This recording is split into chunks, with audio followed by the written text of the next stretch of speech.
Pak Wakil Bupati ya, kemudian Pak Tim ya, Pak Kasat Pak Kasat Reskrim, kemudian dari BPN atau rekan-rekan dari tim 9 yang hadir pada hari ini. Seperti yang telah dijelaskan oleh Pak Kasat Intel, sebenarnya sudah lengkap dan turun dari kronologis tentang kepemilikan tanah dan sebagainya sudah ada semua. Kemudian perkembangan terakhir juga sudah dijelaskan oleh Pak Kasat Intel. Jadi memang seperti itulah sebenarnya kondisi sengketa tanah antara Pak Erik dan apakah ini dengan Prokiman atau dengan PT KAP, itu juga sebenarnya perlu dipertanyakan. Kalau dia terkait dengan HGU itu kalau kita baca aturan-aturan yang ada itu jatuhnya ke PT Jalaku.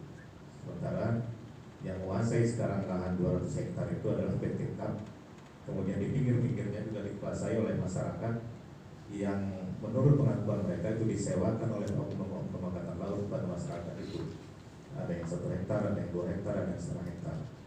Jadi di antara 200 itu ada yang dikelola oleh PT KAP dengan menanam tebu, kemudian ada sekitar 30-an hektar itu yang sekarang ditanami oleh masyarakat yang disewakan oleh oknum-oknum dari angkatan laut. Ya, PT Kencana Cindo Perkasa sekarang yang menguasai.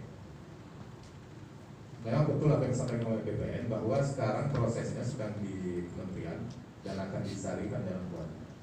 Oleh karena itu kami punya prinsip bahwa supaya adil, kami juga harus punya andil di tanah 200 hektar. Maka kami keluarga besar Erik ini akan melakukan penanaman di lahan sebesar yang seluas 200 hektar itu.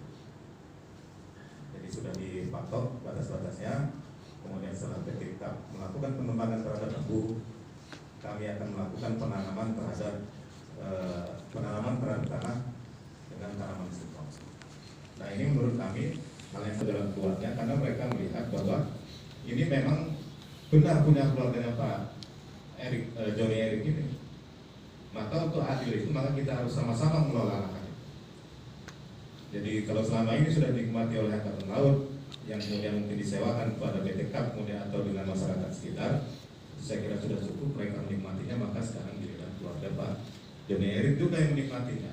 Maka kita sudah melayangkan surat pemberitahuan untuk melakukan penanaman ke pihak-pihak terkait, kemudian sudah kita bawa.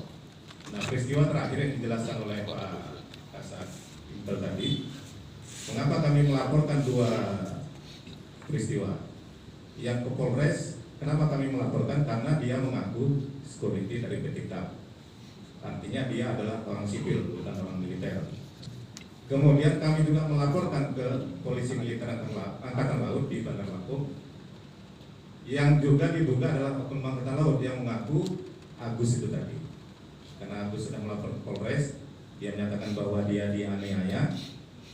Sedangkan yang dianiaya sebenarnya adalah dari keluarga besar Erik, maka kami melaporkan si Agus itu ke Polisi Militer Angkatan Laut di Bandar Lampung. Saya kira ini prosesnya biarkan saja berjalan. Kemudian masalah tanah juga kita, kalau kata BPN kita sama-sama nunggu, yang nggak ada persoalan kita tunggu. Tapi juga jangan saling mengganggu. Yang angkatan laut atau PT KAP juga jangan mengganggu keluarga besar Erik menanam di tanah dia kan. Karena sekarang juga memang posisi itu ada bukti-buktinya kalau keluarga besar Erik yang punya tanah 200 hektar itu. Nah, kalaupun PT KAP masih tetap akan mengelola itu ya silakan aja. Jadi sama-sama aja kita nanam.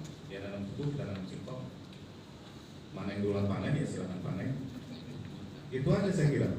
Tapi kalaupun ada memang harus ada solusi yang ingin ditawarkan oleh Pemda atau tim 9 ini ya kita terbuka. Silakan nanti walaupun kami sebagai kuasa hukum kami tetap mendengarkan apa yang disampaikan oleh pemberi kuasa kepada kami, yaitu keluarga besar Pak Erik ini. Kemudian benar kata Pak Gunadi tadi bahwa kita pada hari ini fokus ke yang 200 hektar. Jadi ini ada 2 kuasa. Yang pertama kuasa dari Pak Erik ini khusus ke 200 hektar, baik pada saya maupun pada tim kemerdekaan 45 tadi. Kemudian yang 574 itu juga memberikan kuasa pada tim 45 yang saya juga tergabung di situ. Itu ada juga masyarakat yang selama ini sudah didolimi oleh Angkatan Laut itu sendiri. Ya. Jadi ada 3 374 hektar yang mereka juga punya bukti-bukti yang sudah punya sertifikat, kemudian sertifikatnya diambil, tanahnya juga diambil. Ada juga yang sertifikatnya tidak diambil tapi tanahnya dikuasai. Ada juga yang sertifikatnya diambil, kemudian ada juga tanahnya disewakan oleh pihak Angkatan Laut. Saya kira itu mungkin sekilas penjelasan dari saya. Mungkin ada kawan-kawan dari lain yang ingin menjelaskan ataupun dari saudara Joni Erik yang akan menambahkan. Terima kasih.